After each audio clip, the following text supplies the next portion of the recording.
Hello and welcome to Shares Expert Eye. In this edition of Expert Eye, we are talking to three leading experts in the world of Forex.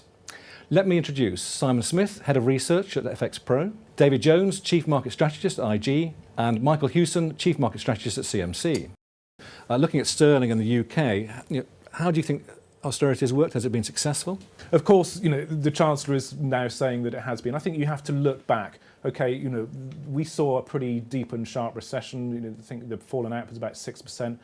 We're still 3% below that pre-crisis peak in GDP. We're about 8% behind the US. So I think because we fell quite hard, we struggled to come out, and now there's signs things are turning. Even the Chancellor isn't committing to the fact it has. I don't think suddenly say, well, the austerity was the right path, because ultimately we don't know how would happen with Plan B if they implemented Plan B, how the bond market would have reacted if we'd seen high gilt yields, etc.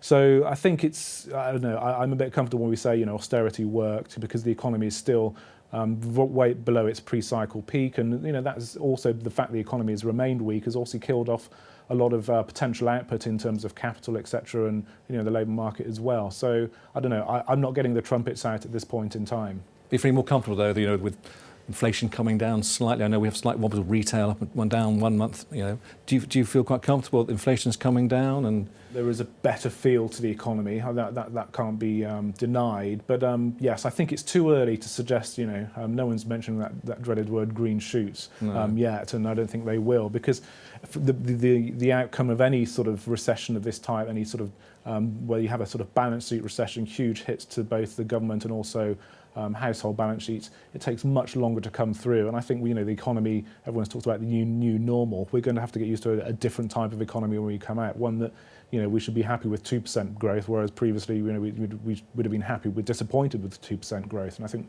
that's the thing we have to get used to. Michael, any views yourself on austerity and the effect it's had on sterling? Has it done sterling reacting the right way? I think Simon hit the nail on the head. We're under a new reality with respect to growth going forward. I mean, you look at average incomes, they're rising well behind inflation, 1.1% at the last print. Inflation is coming down slowly. I think that's being helped by the fact that the pound is fairly resilient against the dollar. New Bank of England governor, he's got this policy of forward guidance. No one believes him. It's not really surprising when you consider the way the economic data is going. Unemployment is going in the right direction. Is it going to come down to that 7% threshold?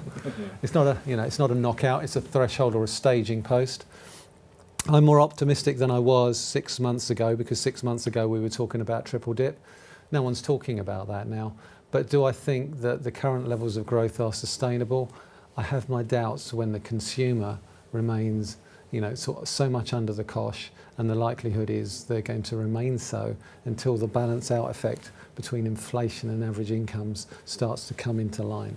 Do you think Carney said that when it reaches 7%, interest rates will go up? Do you think it'll happen the next day, or do you think actually it's just a yardstick to start with? No, I mean, he's said it's a staging post, and it is a staging post. I think if you nudged interest rates higher, there would be a knock-on effect. Now, he's talked about anchoring rates. Everyone knows that interest rates at current levels are only affecting people that are already on variable rate mortgages. They're not affecting new borrowing. And I think that's partly what's behind this rather misguided Help to Buy scheme that the Chancellor is promoting. And I think that there are significant dangers in that, because he's addressing the wrong problem. It might be helping the first-time buyers, but generally... Well, he's also helping the bank balance sheets, because obviously a lot of the toxic debt on RBS's balance sheet is exposed to the UK property market, as is the same with Lloyd's. So if you're pumping up asset values, that's helping them pare down their bad loans. And maybe sell a stake in their businesses. The government will still sell, as they did Lloyd's recently. Yeah. David, your view, any views at all on austerity in the UK and sterling? I think pretty similar to what we've heard already. I think it's we were spoilt in the first 8 years of the new century, and I think since then the reality, we went up so high, we have come down with something of a bump. I think we've still got some very difficult years ahead. I think the economy is still maybe more of a political football with the politicians batting it backwards and forwards. I think the fact that we've had a coalition government hasn't really helped in terms of massive decisiveness as to which direction we're going to go. It looks there's a risk, I think, we'll end up with another coalition of one colour or another next time round. And I think it's going to be a tough time for the UK. It could be a lot worse, of course. If we were in Greece, Italy or Spain, I think we've got a much gloomier outlook. But for the fact that because it's still incredibly tough for so many of these European countries, we can still see the US, the Federal Reserve, still want to keep pumping money into the economy to keep that going. I think, unfortunately, for all of us, despite house prices going up in the southeast and stock markets still rearing away because of all this money coming in, the real economy, we're in for still some tough times in the years ahead. On to the next subject. The long-term inverse relationship between higher stocks, lower US dollar continues as the S&P pushes to new highs. Do you see that continuing? I think in the moment you'd be a fool to bet against it. I think plenty of people, we're 4.5 years into this recovery now for stock markets from the bear market lows of the financial crisis. I wouldn't bet against it. As a trend follower, the trend is clearly up, as you say. S&P and Dow, fresh all-time highs. Nasdaq back to where it was on the way down from the bubble burst in the year 2000. The FTSE's maybe struggling a little bit. Well, it's not as moving as quickly as the rest. The DAX, all-time highs in Germany. I think as long as the central banks keep doing their bit to push money in, there'll be the appetite there for the riskier stocks. So, weaker dollar, stronger stocks.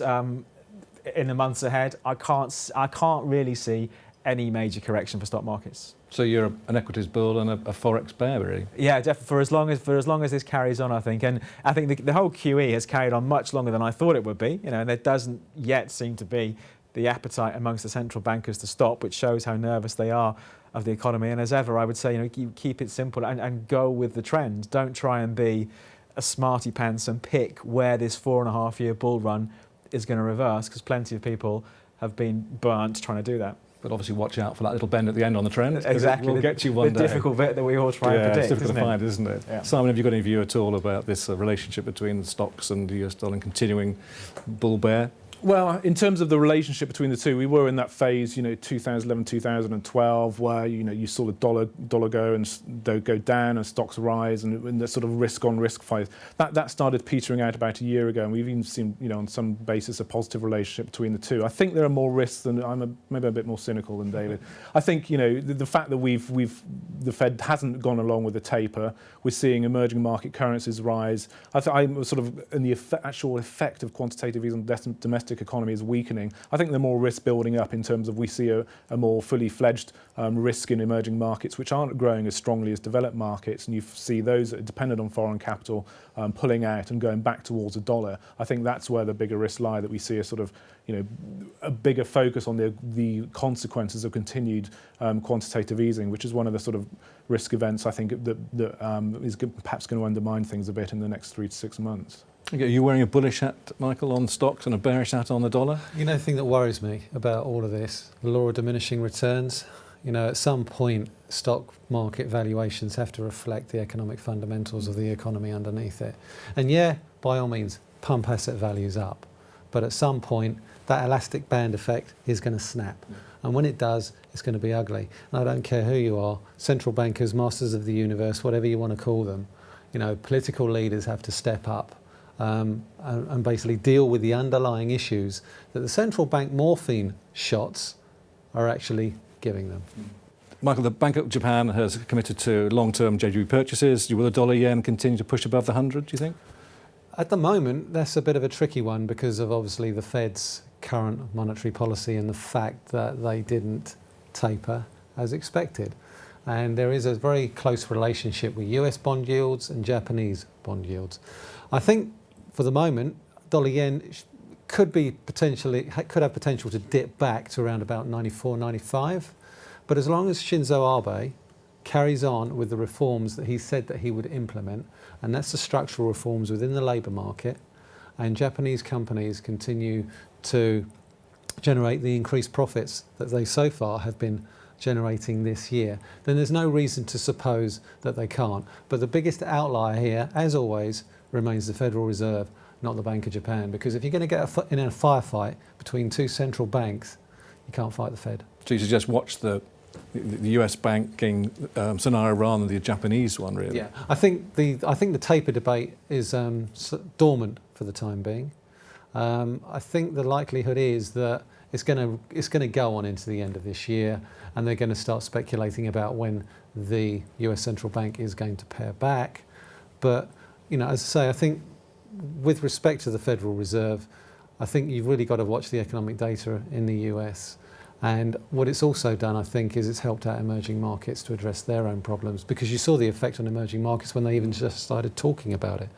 What happens when they're going to start doing it? So you'd advocate people looking at some of the emerging currencies to trade rather than just the standard main currencies? Because we saw we heard a sucking sound as basically money came out of emerging markets. I think that should start to reverse slightly, given the fact we've got another 2 or 3 months of $85 billion a month going into the global economy. Have you got any views on the dollar yen and maybe emerging currencies as well? It's an interesting situation. If we look at the move in dollar yen last year, when we had that very definite stance taken by the central bank over there, I still think it is down to what the Fed's going to do. I think if we look at some of the emerging currencies, we do see an appetite among some clients for trading these. And I think if countries' economy starts hitting the headlines, then we do see activity pick up. For example, in the Indian rupee recently, when we saw that just falling relentlessly every day, we did see quite a bit of interest there. I would just be a little bit careful, as an individual trader, about getting involved in too exotic currencies. There's a price to pay. There's the wider spread because these are illiquid markets. A statement from a government minister over there can have a real shock impact, and there can be a lack of liquidity. So personally, I'm more of a fan. I think there's enough going on in the likes of euro, the pound, the yen, all against the dollar to keep people busy all day long. I'd say if you have an interest, then fair enough. Yeah. But I wouldn't spend too much time personally exploring emerging currencies as an individual trader trading with any of the products we offer. Simon, have you got a view on the dollar yen or the emerging currencies? I think with the yen, the easy wins were made, and it's interesting. We were waiting for the upper house elections in July, which a decent majority was won over. It's still, there's now the hard work. It's the structural reforms that Abe has to push through, which aren't easy. And Japan has tried before and failed, and Europe has sort of shied away from for many, many years, even during the good times. And that's a difficult thing now. So the easy wins, yes, we'll commit to a 2% inflation target. Yes, we'll double our money supply over an 80-month period. Those are sort of easy wins, and we saw the reaction on the yen. Then now it's the harder work and the slower wins, the more politically ingrained resistance there. So that's the trouble with Japan. You get a lot of talk, and then it goes back to the consensual, we'll do nothing. And I think we're in that phase. We're not yet convinced that Japan can really change and really reform its economy into a way that would then have a further meaningful impact on the yen. So the easy wins have been done, and as I say, we could be moving back towards the sort of mid-90s before we sort of have to meaningfully tackle the new highs and move towards 105 and even 110, which is being talked about in the middle of the year, which is now way out of the picture. Whilst we have that part of the world, Simon, we talk about perhaps China and Australia and the combination between the two. Chinese manufacturing beginning to slowly pick up. What do you think the future is for the Aussie dollar? I mean, the Aussie's seen a big move over the last 3 to 4 months, but the sort of bearish trend is certainly over now, and even sort of recovery. So I think for the Aussie, it's obviously was massively intertwined with what's going on with China. You're looking at coal exports to China, they were nearly doubling on a yearly basis over the past 5 years. So Australia really has benefited from what's going on in China. But naturally, when you align yourself to any economy or business cycle like that always creates risks as well, which I think we've seen partly play out. China is slowing. They want it to slow. They want to rebalance away from such high levels of investment and more towards consumption, which does take time. But I think the greater risks are on the credit side there. The actions they took in sort of 2008, 2009, which allowed them to sort of ride out that storm of the global financial crisis, also brought up risks. And I think they're the risks on the Aussie more 3 to 6 months. So whilst I think that we can see the Aussie actually recover a bit more in the shorter term, I think the sort of arguments to be bearish have sort of dissipated. I think 3 to 6 months' time, I think this is where the risks are, and we still see the RBA perhaps easy even further from the current levels. So not time yet to be completely bullish about the Aussie dollar, but we're getting there. I think it's more just at the moment more sort of a reversal from the sort of the bearish trend that we'd had, and some of the longer term bearish positions bailing out. But I think the opportunities to be to see further downside in the Aussie will be there sort of in the early part of 2014. Thank you, Mike. Have you got a view on the Aussie dollar at all? Yeah, I mean, I agree with what Simon said. I think we've seen a significant bounce in the Australian dollar, and that's really been completely correlated with the recent recovery in the Chinese data that we've seen recently. The key question for me is, do you believe that official data? The Chinese authorities did bring in a whole host of tax measures to boost small business, and I think that has been reflected in some of the manufacturing PMIs that we've seen out. But I think the Australians have to get used to the fact that the growth that we've seen out of China over the last 10 or 15 years is now a thing of the past. There's going to be a much slower rate of growth going forward, and I think the biggest concern for me in China is the shadow banking system. There's an awful lot of bad loans hidden around there. We saw earlier this year concerns about that. The central bank has dealt with them in the short to medium term, but I think that could be something that could come back and bite us going forward. And I certainly think there is certainly potential for the RBA to ease again, certainly within the next 6 to 9 months. This time last year, everyone was talking about the demise of the euro and the breakup of the euro countries. Now, what's your view going forward on the stability of the euro? I think we're there for the euro. I think we know that we should never say never when it comes to the euro crisis being done. The end of the euro crisis has been called on many occasions, only to come and surprise us. But I think the talks about the demise of the euro were massively overdone. The same way earlier this year, people were saying that the pound was going to fall. Some people were saying fall to parity against the US dollar. So I think hopefully it does look like the eurozone is out of the woods. So like us in the UK, there's a long way to go until they get back to a stable, improving economy. I think where we may well see weakness is the euro against the pound, which could be quite welcome.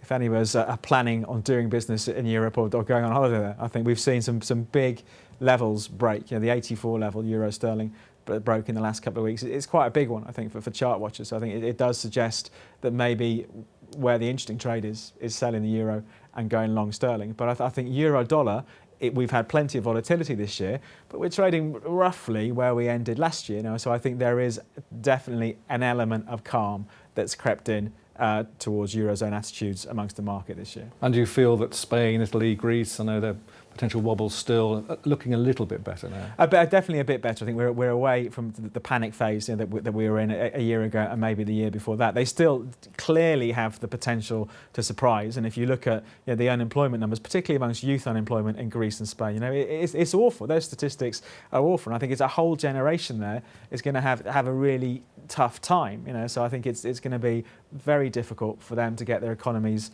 back on an even footing. Probably harder than anybody else in Europe. But I think from a financial shock point of view, I think hopefully it does seem to be that we are past the worst there. Simon, any view yourself on the euro and the stability of the euro now? Well, I mean, we're not at a situation where we're looking at breakup, as perhaps was being talked about 12 or 18 months ago, and even those some bigger institutions were putting a decent probability on that have revised that down.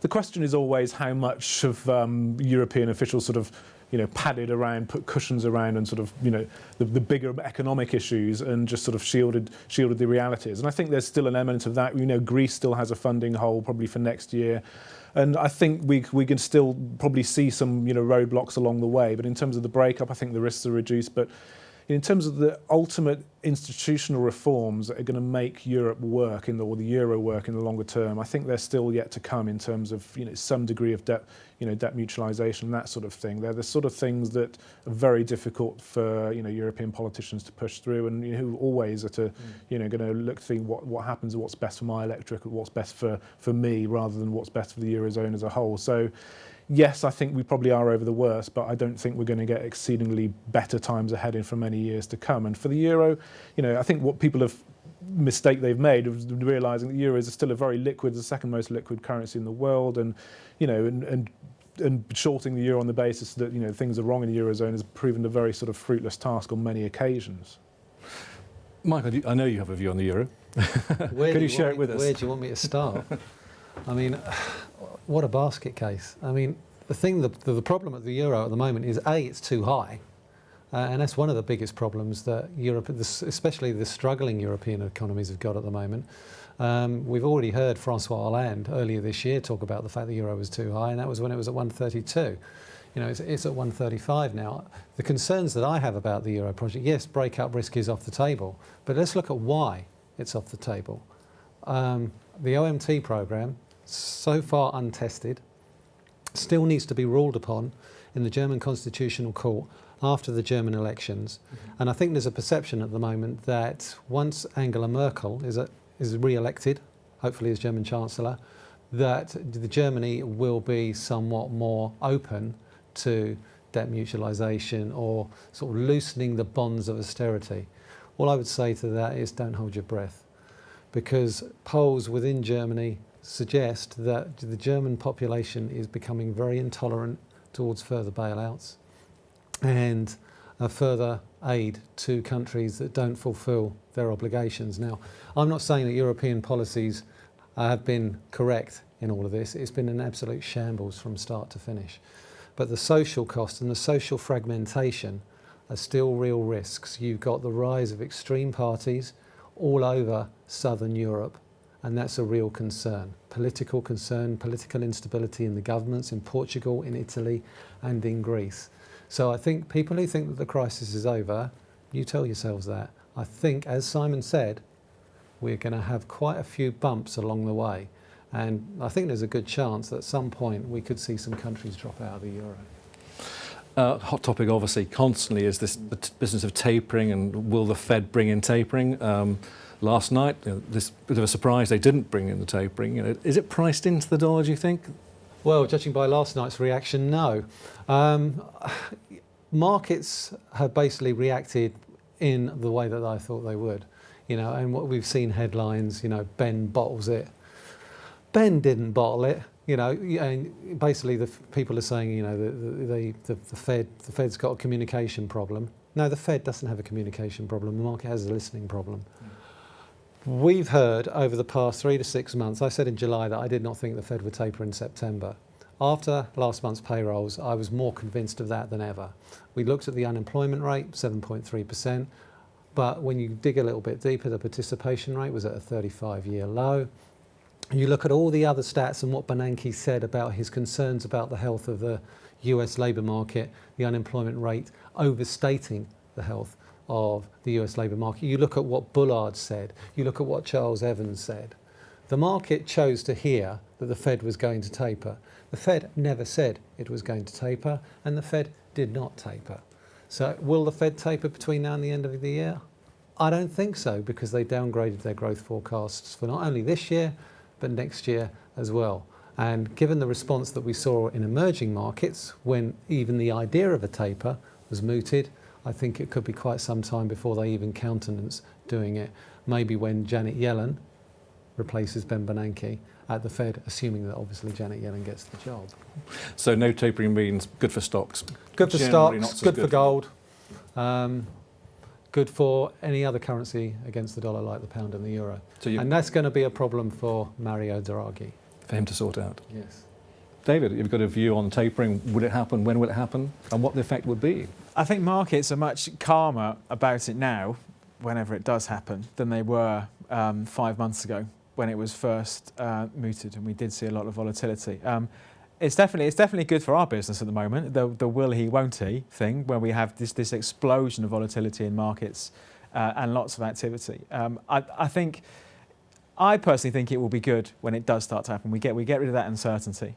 And there are plenty of people who think, that what we've seen over the last few years is artificial support for markets. And we live in capitalist society. Surely the market has got to sort this out. So I think as and when it does start to happen, I don't think it's going to be that much of a shock. We may get, when it's announced, we'll see a burst of volatility, but I don't think we're going to see, things like stock markets falling off cliffs as and when it happens, because the market has had quite a few months to come round to this. It was a surprise that it's not happened, that there's not more direction on it happening recently, but I don't think it's going to be too much of a surprise. So yes, I think a lot of it is being factored in. So do you think it's a big upside to stocks, but perhaps it's in a range now, the dollar? I think so. I think when you look at it clearly, the dollar is being maybe it may kept under some pressure by the threat of this, but I think it still looks to be the US economy still looks to be the more stable and maybe the more sustainable recovery out of all the world economies. So I don't expect too much of a massive shock for that one. Simon, any view at all yourself on the dollar and stocks overall with the tapering as it is? Well, exactly. I think for choice we still will get some tapering before the end of the year. I think that even behind the scenes, the Fed has to be considering the impact on asset markets. Of course, one of the channels is, through asset markets, they want this to happen. So pushing down yields, pushing down mortgage rates, etc., and raising asset prices. But you also have to be cognizant of the impact of that. But it's very interesting on the dollar, because I remember back in early July, we had the Fed people thinking we're getting more bullish on the Fed tapering. We had the sort of indications from the ECB and the Bank of England, and more so in August, about their rates are going to be lower for longer. And everyone thought, well, that's a no-brainer. The dollar's going up and these currencies are going down. It hasn't happened that way, even though pretty much everyone was a dollar bull at the beginning of July. So I think with these markets, the way they're trading in terms of FX, I think it's if you think it's Fed not tapering equals weaker dollar, it's the markets are much more complex than that now. And I think especially if emerging markets, we may get a recovery, but start then factoring that in more and pulling money out of there, you could see the dollar actually rise into year end. So the sort of that sort of simple interplay is perhaps not as easy as it once was. Without giving any investment advice, I'm going to ask you a simple question: is where would you be looking to trade over the next 3 months, say through to Christmas? In the currency markets, would you be looking long or short? Certain marketplaces, would you be long the dollar, short the dollar, long the pound? Have you got any sort of ideas yourself, or? As I said, I think the easy wins in terms of looking at the monetary policy relative outlook and thinking, well, that's going to play this way out for currencies are not necessarily there. But I think for the dollar, I think whilst we're going to initial tapering disappointment, if anything, I'll be modestly positive on the dollar going into year end, because I think the implications from the elsewhere, and we'll never forget with currencies, you can think you look at one currency, it's a relative game. So what's going on elsewhere for the dollar just matters just as much for the dollar. So I think the EM space is the one to watch, and I think that's more and more the risks lie, which can be sort of positive for the dollar, even for the euro to a degree as well. But do you think then that's negative for every other currency? Obviously, there's such a correlation between the dollar and everything else. Do you think you're pretty negative on other currencies then? For the euro, slightly yes. So for the Aussie, once we've seen the near-term correction on the Aussie, then we, as I say, going into next year, I'm more bearish on the Aussie, and that could be one of the ways it plays out as well. Michael, have you got a view on the next 3 months, what to look out for, what might go down? Assuming that we get past the fiscal cliff and the debt ceiling at the end of October, I would probably look to buy dollars on dips, because we are seeing a certain amount of dollar weakness at the moment. I think we'll continue to probably see some of that. I certainly think that Mr. Draghi has probably got another interest rate cut in him, and it might be worth looking to sell the euro against the dollar on any strength back towards this year's highs around about 137. David, have you got a view on where people should be looking to place trades or sit on hands or whatever they want to do? All right, there's a couple of interesting ones, I think, but a pound against the dollar is an interesting one. It's been quite the year, for cable. We started off the year touching 164. By the middle of March, it was 148. So incredible volatility. The pound's recovered really well against the dollar. We're back up just above the 160, 161 mark. But I think you have to say, well, really, how much further has that got to go? So for me, maybe the interesting one there is looking to sell the pound now against the dollar, on the back of maybe the dollar weakness being overdone and the pound a little bit overstretched. If we wanted one to take the dollar out of the equation altogether, for me, it's that euro sterling. Euro sterling, great recovery over the last 15 months. It has started breaking down. The technicals look quite weak over recent months, so maybe short euro, long the pound is another interesting one to look at. Thank you to our three experts today, David Jones, to Simon Smith and to Michael Hewson. We hope you've enjoyed this edition of Expert Eye.